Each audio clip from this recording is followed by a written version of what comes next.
2 лица се убиени, а неколку се повредени во напад со нож во градот Тонтон, кој се наоѓа во близина на Бостон. Напаѓачот е идентификуван како 28 годишниот Артур Дароса. Тој најпрво упаднал во една куќа пошто нападнал 2 жени. Once inside, he stabbed 2 women. Кога влегол внатре, ги прободил 2 жени. Тие беа пренесени во болницата Мортин во Тонтон. Една од нив им подлегна на повредите и почина во болницата. Беше на 80 годишна возраст. Втората жена е на лекарски третман и е во животна опасност. Дароса потоа заминал кон локалниот трговски центар, каде со автомобил влетал во еден ресторан. Таму продолжил со дивењето и повредил уште неколку лица.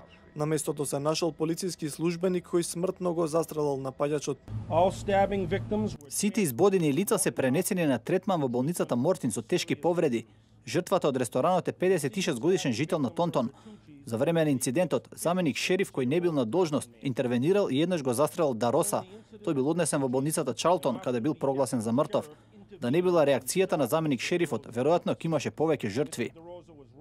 Мотивот за нападите не е познат, но полицијата соопшти дека досега не се пронајдени докази кои укажуваат на поврзаност со тероризам.